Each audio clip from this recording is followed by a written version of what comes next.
Support for the CivicSciTV network comes from listeners and viewers like you, and organizations such as the Rita Allen Foundation, which invest in transformative ideas in their earliest stages to leverage their growth and promote breakthrough solutions to significant problems. Go to ritaallen.org to learn more. Mapping the ongoing work across the civic science landscape by characterizing the why, what, how, who, when, and where through talking directly with practitioners in academia, government, for-profit, and nonprofit organizations. I'm Fanuel Muindi, and this is Questions of the Day. Previously on Questions of the Day. We're taking the academic approach. We're treating it like a PhD chemist would, right? So at some point, we're going to start doing research on the science communication efforts we're doing. Are they successful? What metrics can we even use to try to define success? Because I don't like using followers or likes on a video. I don't really like that. I don't think those are good metrics. I don't think that's fair because you might not reach the audience you're trying to reach. So I think that's something that's a little tricky. So we're trying to kind of figure out that piece of it, if that makes sense. Subscribe to catch the full conversation. Earlier this year, a paper titled Trust in Scientists and Their Role in Society Across 68 Countries was published in Nature Human Behavior. One of the key takeaways, the authors write that, and I quote, "While there is no widespread lack of trust in scientists, we cannot discount the concern that lack of trust in scientists by even a small minority may affect considerations of scientific evidence in policymaking," end quote. The paper is open access, so you should really check it out. It's a great read. Here in this conversation, we talk with one of the authors involved in the work, Dr. John Besley, who is a professor of public relations at Michigan State University. He studies public opinion about science and scientists' opinions about the public. We focus on what's actionable from the work and for whom, and some of the follow-on research questions that he's thinking about. John, welcome to the program. Happy to be here. Thanks for having me. So you were recently involved in this amazing paper that just came out, Trust in Scientists and Their Role in Society Across 68 Countries. Really a first of its kind to look at both the global north and global south, right? With respect to trust in scientists, and we'll get into that a little bit.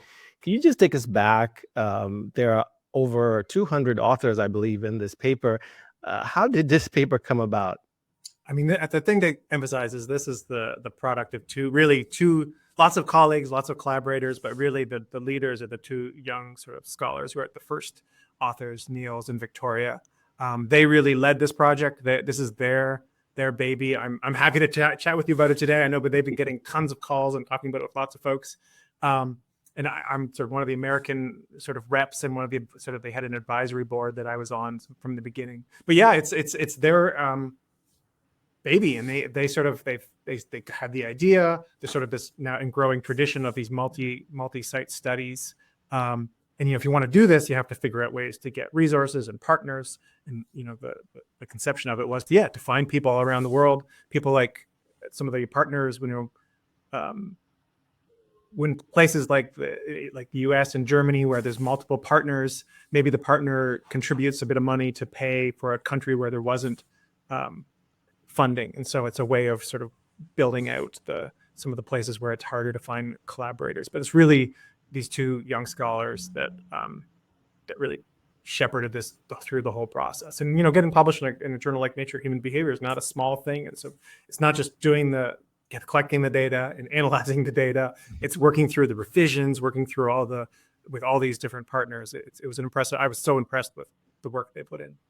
Yeah. So tell us about that. With over 200, so the partner sites all over, right? So you were on the American side. Yep. Tell us your involvement.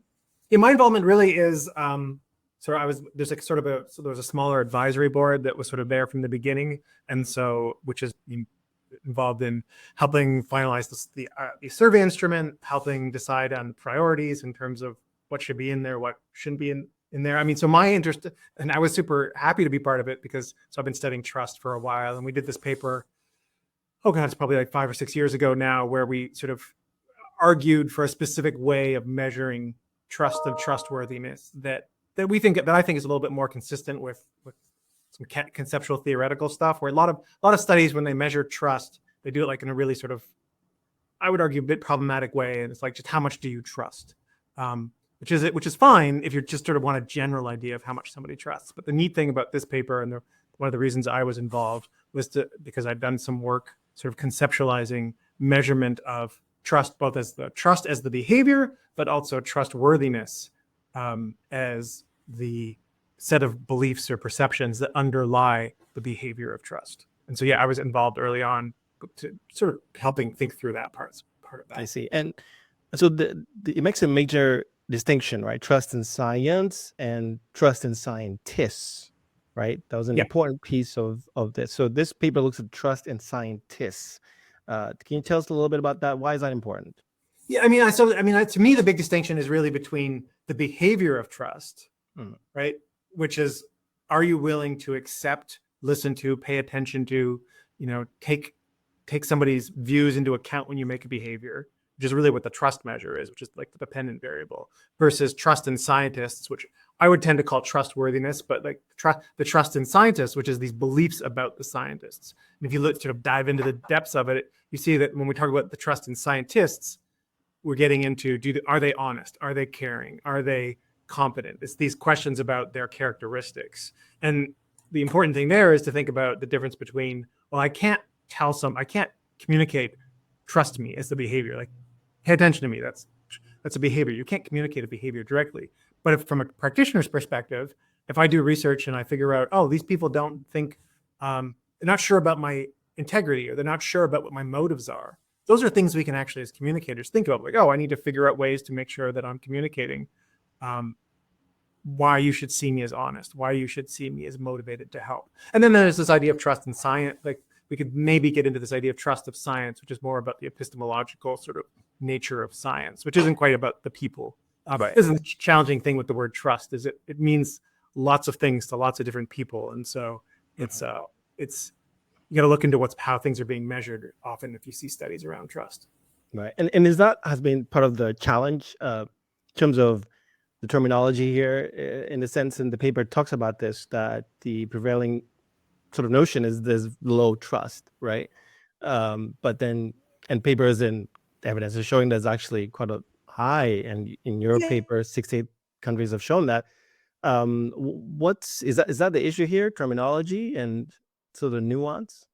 So that if you're a researcher, I think the challenge with trust is about the terminology. I think if you're a scientist, I think the challenge is more human, which is that everybody wants to be trusted more. We're doing hard work. We're trying to be honest. We're doing all this work to be open and caring and making sure that our research matters. But sometimes, not everybody sees that, and so and you also, in the climate that we're in today, it's easy to find examples of people saying things that suggest they don't trust you. But those are the people on TV, right? Those are people who are professionally questioning things to make certain points. And so it feels like, I think, for a lot of scientists, that nobody likes them, that nobody trusts science, when in fact it's just a sort of visible group of people who are professionally benefiting from questioning science. And so, but that's why you actually really need to do the research, which is that you need to go and ask people, to what degree do you see scientists as caring and honest and competent? You need to ask them, to what degree do you want people to use scientific evidence when making decisions? And that's what this provides, is it shows, similar to past studies, but much, much broader, that people both want to hear from scientists. They want the scientific perspective to be included in decision making. And when you get into that trustworthiness, trust in scientists, they think that scientists are relative. I mean, we don't have the relative data here, but are generally seen in pretty positive lights. We know from other research that if you stack scientists up next to other groups in society, they do especially well, right? Like there aren't that many groups in society that are more trusted, that are seen as more competent than more. Karen's a little trickier, but that aren't seen in more positive light than scientists. And so we also have to think about the relative position of scientists in society. We are in an age, it looks like, where nobody really trusts anybody. And so we can think, oh, it's all about us. Nobody likes scientists, but nobody trusts anybody. And so it's if I was in the media, if I was in politics, those guys' numbers are really tough. And so it's you know, I wish people had more positive views about my friends, which is to say the scientific community, but relative to other groups, data like this shows us that we're still doing pretty well. Yeah, and in the paper you do talk about this, that a small minority can influence that, right? Even if a majority trusts you, you can still have a small minority that are very loud that can change that. Yeah, and so it makes, I mean, again, so it's easy for scientists to, and we all focus on the negative, right? So it's easy for scientists to forget, oh no, it's not everybody, it's this one group of people. And I mean, there's real consequences to that too, right? So if you start from the perspective that I'm being hard done by, that people don't like me, I need to fight it, that's not sort of a self-fulfilling prophecy. You start sort of being defensive, you start being more negative. And one of the things that we argue from a sort of I would argue from a science communication perspective is we got to focus on what we can control, which is talking about the hard work that we do, and the hard work both to do excellent research, but also to do research that matters to people, and to do research with high integrity. Those are things that we can control, and attacking other people and being negative doesn't communicate that. Yeah. And on that note as well, so the main sort of what I wanted to talk to you about as well is what's actionable from this, right? And then for who. So I'd like to just go down a list here of people, and just I'd like to get your thoughts on what they can do with this information now that we have it, right? So let's start with scientists, broadly, those who are at the bench, who are doing the research on the ground. What's actionable here for them? Fundamental thing is, if you want to be trusted and you want to be seen as trustworthy, you have to behave in ways that earn trust by demonstrating trustworthiness. And that means if you want to be perceived as having expertise, you got to demonstrate expertise. You got to demonstrate it both by communicating, you know, here's all the hard work we're doing. Here's why this is useful and novel. Here's why this is cutting edge and deserves attention.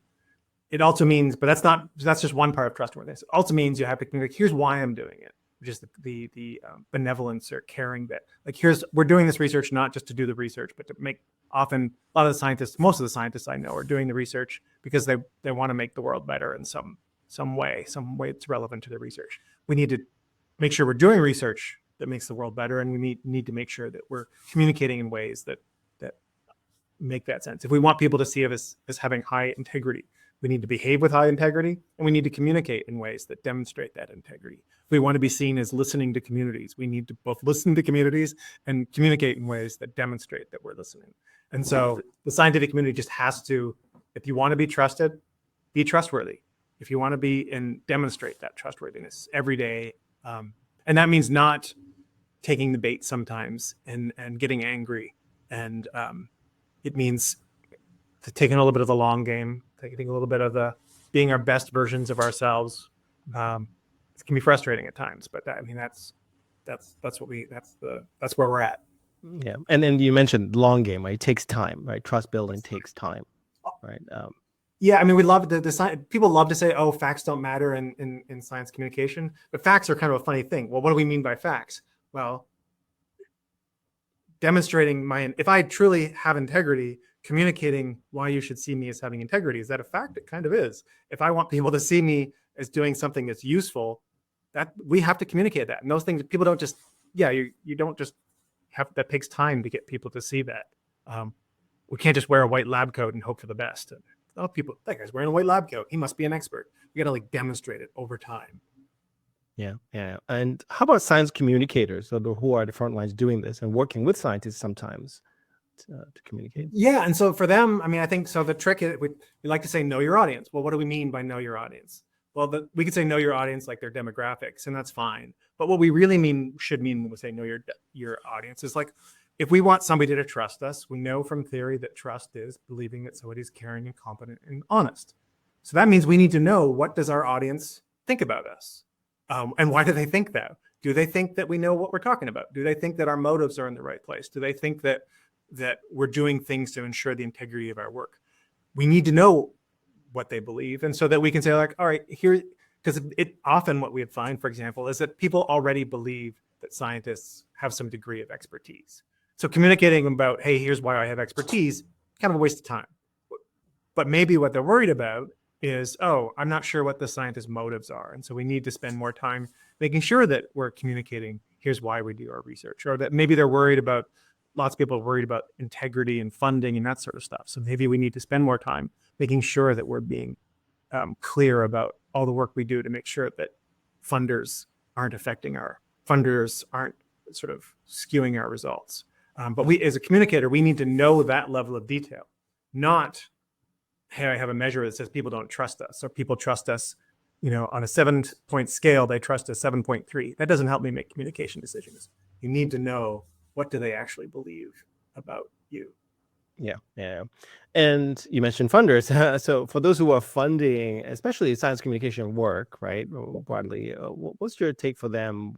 Where should they focus their investment dollars in this space? Yeah, this is speaking of integrity. So I get some foundations support some of the work we do, and some of the work we're doing, for example, is that we think that this is some work with a colleague, Karen Peterman, with Catalyst Consulting, and some other work we're doing through an NSF grant. One of the things we're increasingly focused on is trying to figure out how to help scientists be more strategic in how they communicate, and strategic in the best possible sense of the word, which is to say that making sure that we're clear on our goals, that we're not just like, I'm going to correct misinformation. Well, that's not really a goal. Why do you want to correct misinformation? Misinformation about what? And so that what I would love funders to be thinking about is, how do we make sure that scientists, we're not just training scientists to speak clearly and hoping for the best, that we're giving scientists the help, the strategic help to think through, like, why am I putting time and energy into communicating? What can if I want to build trust, what does that really entail over the long term?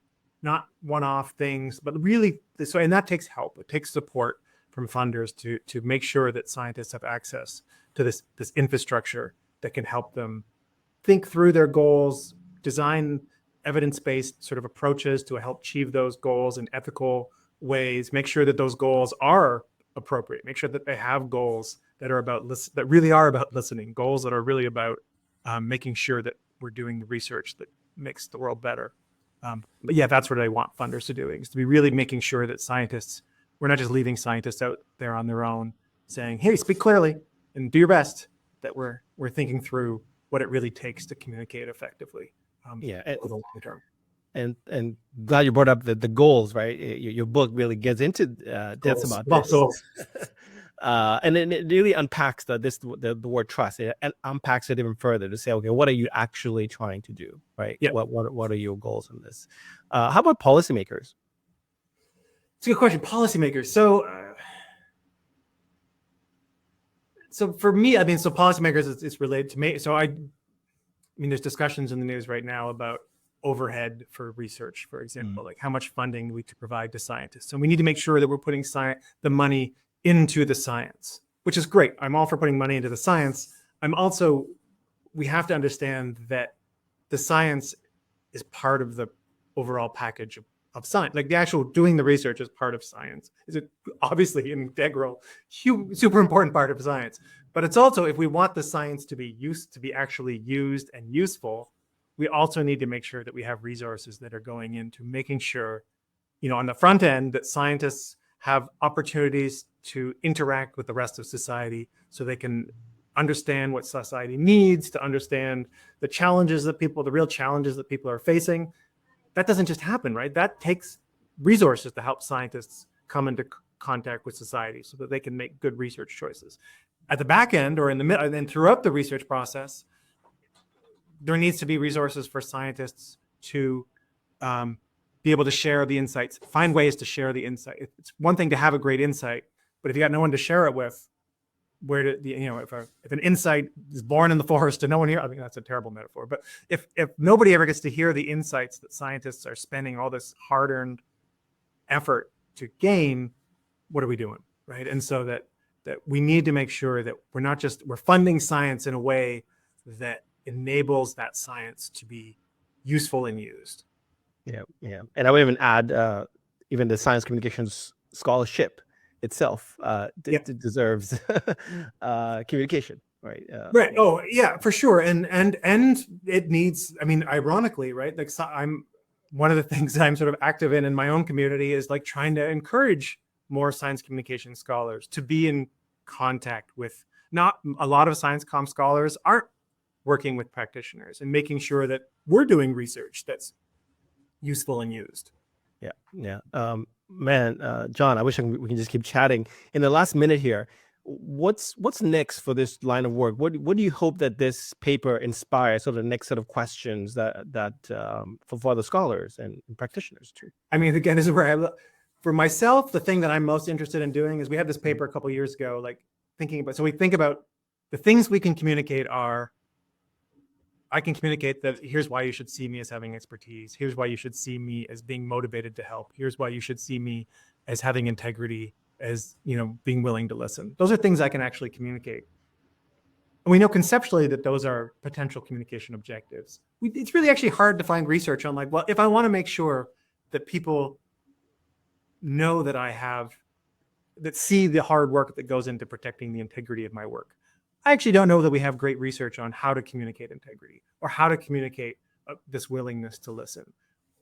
You know, you can sort of like, I think I probably know how to do it, but I would love to see more research really on how do we actually, we know the dimensions of subdimensions of trustworthiness. We know what it is. It's really hard to find good research on how do I actually do that? How do I do that in a way that's ethical, in a way that's effective, in a way that's appropriate? And the other side of that is how do I actually get the scientific community to actually put the resources into the things that it takes to communicate effectively? We have all these insights from social sciences about what might work for communication. We don't have a lot of research on how to get people to use the research. And so I think we need a little bit of that sort of, that work in that space, trying to figure out how to get people to be more strategic, to be more reflexive, intentional about their communication choices. Yeah, and as we were talking offline, I was at a AAAS meeting, and one of the talks was about communicating uncertainty, in this case visually, but I think uncertainty overall is another aspect that I think there's been some work in that space too, to try and get to the bottom of that, because it's an issue that keeps coming up everywhere I go, especially with misinformation and so forth. Yeah, I mean, the communicating uncertainty thing is an interesting one, right? Like, yes, we should communicate uncertainty, but then uncertainty about what, right? Yeah. So uncertainty about intent. Every belief has uncertainty built in, right? And so we're always going to be communicating in the context of uncertainty. And it can, and certainly we know from past research that it looks like recognizing your uncertainty about a risk or about a benefit can communicate trustworthiness, because it communicates probably integrity, expertise. But at the same time, there's lots of things I mean, that's not going to, things like that are great sort of little tactical things. And then how do we build that into, like, okay, yes, we're going to make sure we're being open about our uncertainty, but we also need to be open about, you know, hear what we're doing to listen. We need to be open about self-efficacy, things you can do to protect yourself, to self-efficacy. There's lots of things that where there's opportunity to figure out, how do we actually do that? We know the concepts, but how do we actually do that? Okay, big on the how. Right? Yeah. John Besley, this was a pleasure. Thanks for doing it. Thanks for chatting. I appreciate doing it. I'm always, it's good to see you. Hope you'll cross paths again soon.